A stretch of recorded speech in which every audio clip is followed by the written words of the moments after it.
Welcome to Old School Garage, and this is my little MGB, which is I owned about 10 years ago now, but it looks very pretty on a picture at the moment, but many years ago wasn't looking like that when I bought it in Manchester for about 750 quid at the time. I'm talking about 10 years ago. So long story short, it has a long story.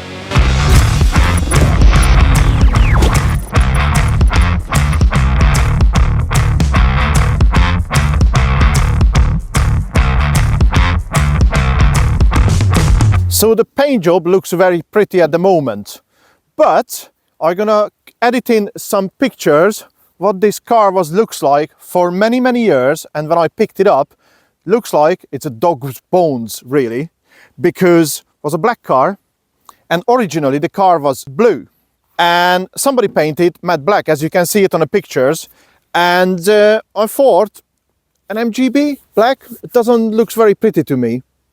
And when I done some research on it and I find out the actual color of the car, I thought like maybe I can tweak it a little bit. So many years ago on my foreign channel, I done a barn find video with this actual car, and I made a mistake. I should done it in English. So I'm gonna dub it and I'm gonna show you what happened with this car after I personally neglected for about 5-6 years as well, and it's not been started.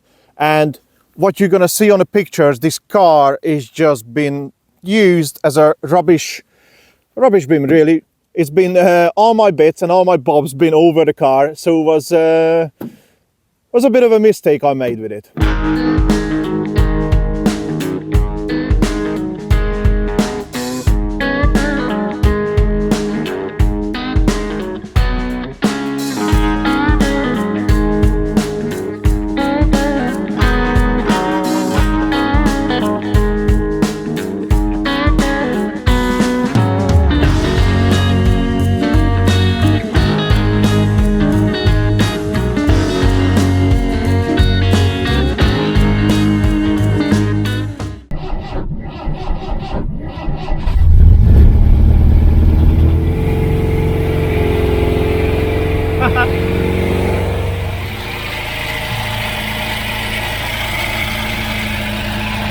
I had this issue to find somebody to paint my car or fix my car, which was a problem because for years I've been waiting for somebody to repair my car and I couldn't find anybody. That was a big problem. But one day I wake up and I thought like, you know what?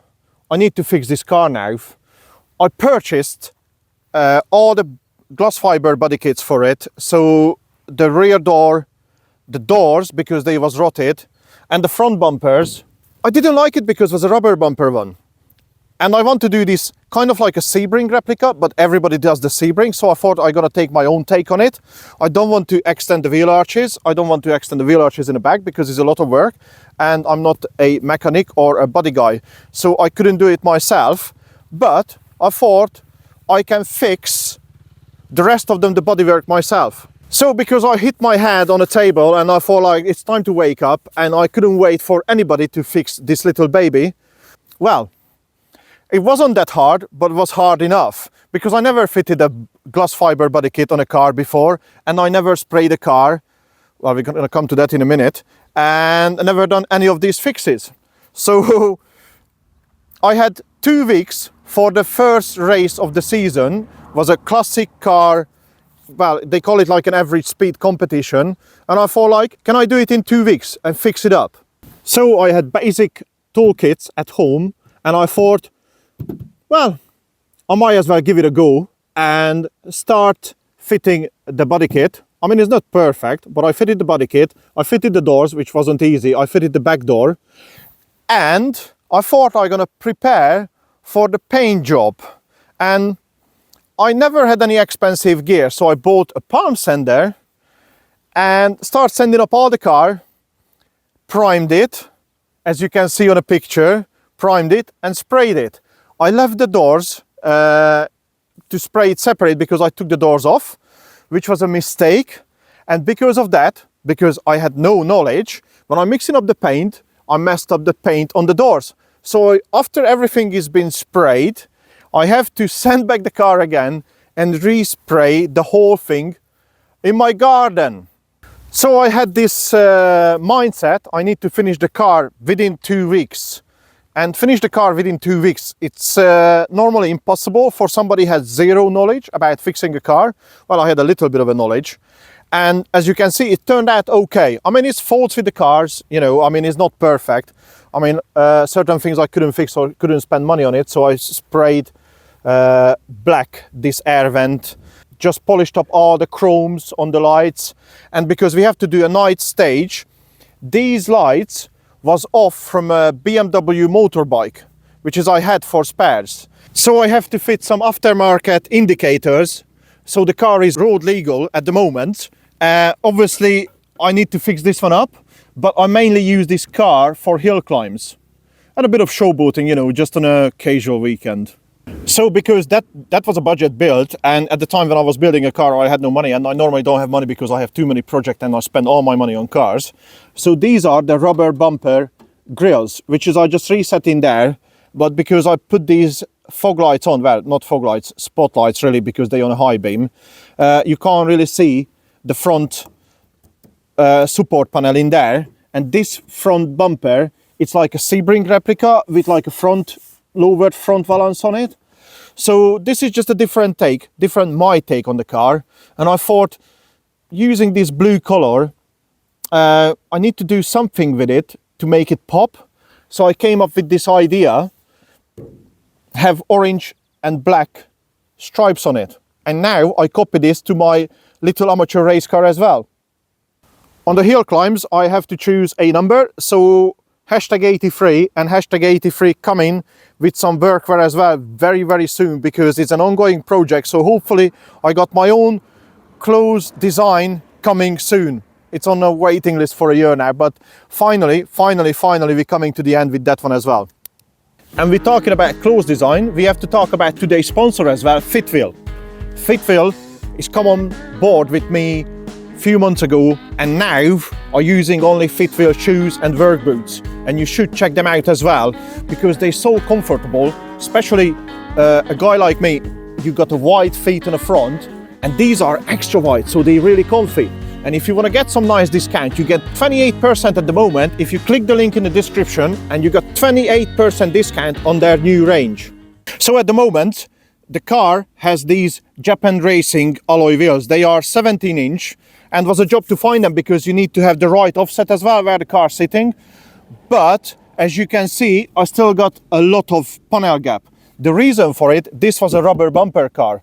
They sit a bit higher, and I still had no time to fix this issue. But when you're looking at the back it sits almost good. We should dropping the front end off and maybe extend the wheels out a little bit, but the back one seems to be sitting nicely.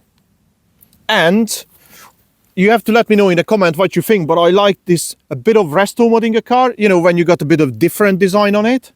So this car, slightly modified. I try to keep it reasonably original, but if you spend the money on a car, you should modify it. I mean, if you're not into the fully retro vibe, but because this car was such a bad nick, I thought I modify it to my own taste. If it's a factory car and is in good condition, I never touch it. I keep it original as possible because I'm on that route as well myself. So few things is still missing from the car, but because I use it for like these amateur hill climb events, like these time trials, these glass fiber doors, as you can see, they're very light. And if you see the mirrors, they looks very shiny. You can see nothing in them, but looks very pretty. Just don't reverse, you need to turn around. And when we're talking about the inside of the car, is not fully finished yet. So, because it's not fully finished yet, I still have the original seats in the car, which came with the car. Well, I'm not sure if they're original seats. They still have a bit of rip in here. The inside of the car, I got no stereo because of the rear exhaust is so loud. You don't need any really. And few interior bits I need to fix up, which is coming to my other channel, the Old School Garage Build It. Hopefully this year. But I'm not gonna touch it this season now because she's gonna go out few events. But few events and driving the car might as well jump in and go for a quick spin.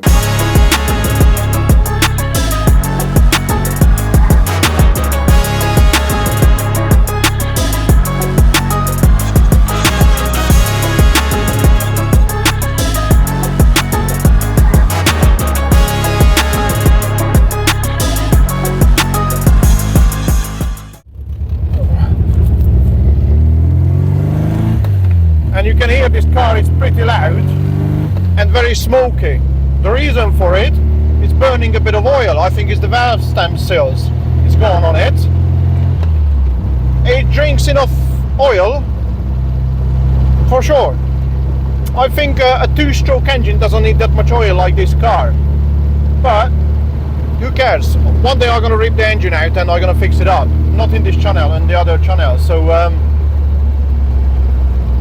you know, that's one of them to think. And if you ever driven an MGB, they drive like modern cars, really. Apart from few things, if you look at me, there is this little lever in here, which is the overdrive. So if you go back to third gear, you're accelerating, and there you go, you got another gear. So we're down to 2000 revs. Now with 2500 revs, this is overdrive. It works in third and fourth gear. Again, now we're down to 1500, which is too low, but change it back, works again. Oil pressure is not brilliant. We're on 20 foot-pounds. Water temperature is a bit cold at the moment because the car is being parked up, but you got basic gauges. I mean, the speedo I don't think is very accurate at all, but I don't think any old cars the speedo was very accurate. And you got these amp meters in there, which it doesn't really work. There is no stereo in the car, but I don't think you need a stereo in this car at all, because it's loud enough. I think it sounds superb. And it's a joyride, you know. I'm not taking it for long drives, it's for fun drives, really.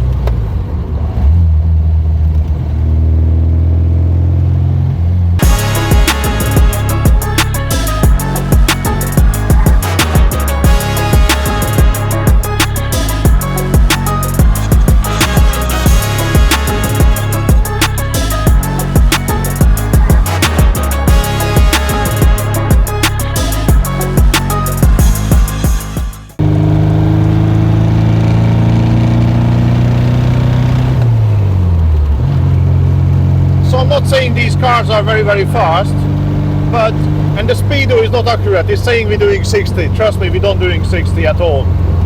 Not at all. But it's handled the roads really well. Nice road use with this car. It's lovely. And there you go. We got overdrive. So we're on cruising according to the speedo 60, and we're doing 2500 revs, which is not true. We're not doing 60, we're doing about 45 miles an hour, maybe because of the size of the wheels. Yeah, it's a lovely driven car. Everybody raves about the MGBs. The reason for it, it's an easy car. It's easy to drive, easy to get parts for it. That's why I choose this car in the end, because I had some other cars I refurbished over the years, and it took me years to source parts for it. And for this one, they're manufacturing everything in the UK. So let's park up.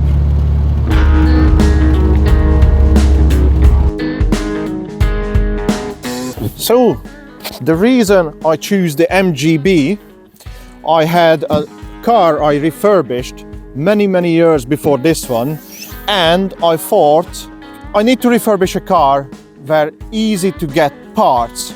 And I done a lot of research. It took me a year to research what sorts of car I want to do. And that's why I choose the MGB, because of the parts. And the manufacturers just do everything for these cars. So it's just so easy to refurbish it, maybe modify it and make it into like a track day car as well, if you wish. And I thought it's a good idea, and I never regretted to buying the MGB. And I think you should as well. Or even if you not buy it, just try them, because I think they are a fantastic little car. Not the quickest car on the planet, but as box standard, but none of them was back in the day. But it's so easy to modify them. The engine, the brakes, the suspension, everything. So I think it's a good option. And to be fair, that's why I like to share my story with this car, because I've been doing this for a few years now as a car enthusiast. I try to get as many classic as possible, and I try to buy bad cars and modify them and refurbish them, because I think that's the way forward to save the cars. Please let me know in a comment what you think. I don't like to touch cars, you know, proper classics where they, you know, in good state, but any bad shaped cars, I love to modify them, fix it up and use it myself and make it to my own taste. So I love to hear your comments and your stories as well. Just please drop it down there, because I think many of you struggling to get your projects moving like I did as well. It don't need to be perfect. Just get on with it, get it fixed up and drive it and enjoy it. Because a friend of mine told me once, he said, when you see a fault in a paint, you only can see it for about 3 weeks, then you forget it all about it. So it's the same principle on the car as well. I'm not saying do bad quality cars, but just do it. So thank you so much for watching, and hopefully you enjoyed my story. And if you haven't subscribed to the channel yet, please do so and hit the thumbs up. Thank you so much. Ta-da!